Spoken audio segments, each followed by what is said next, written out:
Thanks a million. I'm laughing because I didn't realise until today that a keynote listener actually means a listener, a scribbler, and then a talker as well. So Aideen and myself have been doing our best below there to tic-tac so we don't repeat ourselves, but time is tight, so I'll shut up and start, if you know what I mean. Duncan spoke about the massive challenges. I couldn't agree more.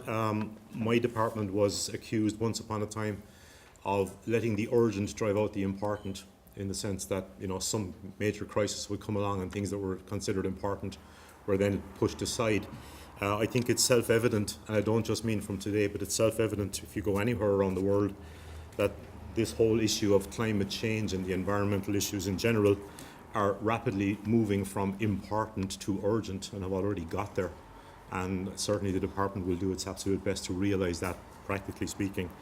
Patter spoke about the need for subversion. I couldn't possibly stand here as a department inspector and support subversion.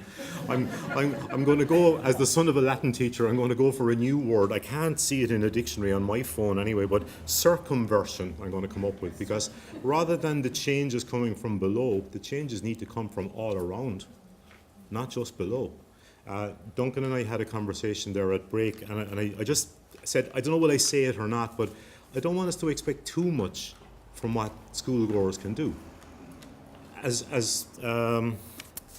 Patsy said a minute ago, I couldn't agree more. They're not the ones driving around in the BMW 3-litre whatevers and so on, you know.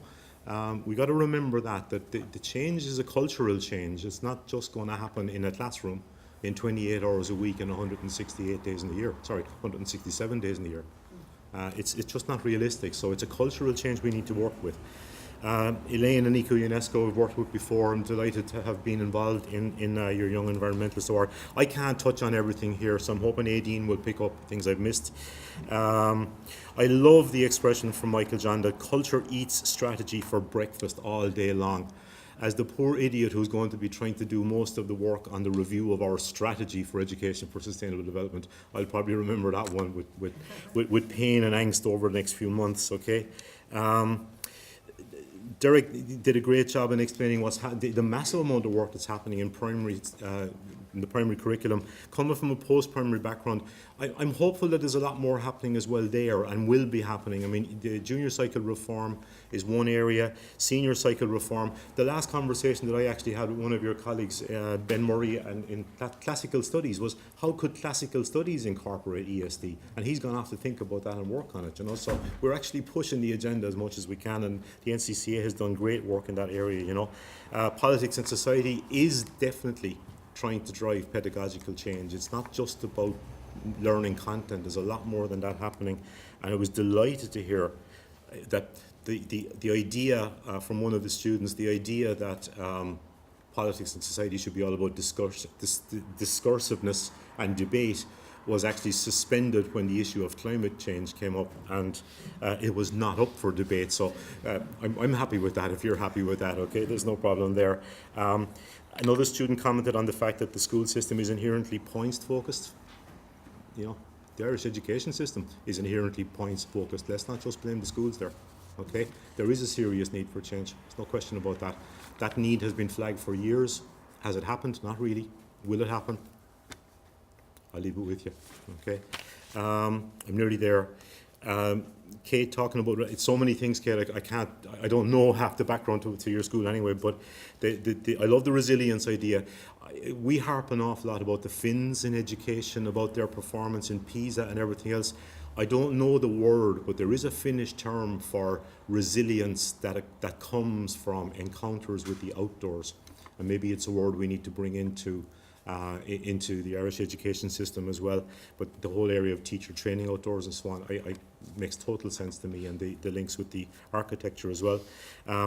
Pat, you also mentioned it's about changing perceptions and values. I was talking to the two lads at lunchtime, and I said, look, the thing that sums it up for me is that I know, okay, at 95 kilos in weight, I know that I should not eat too much food because it will make me unhealthy. Does knowing that change my behaviour? It's all about changing attitudes. And that was one of the very important messages that came through in several of the talks today.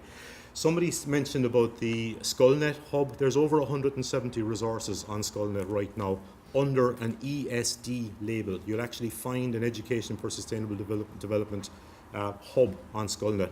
Believe it or not, we set it up with money that we got from the 1916 commemoration program, okay, as a legacy project, okay.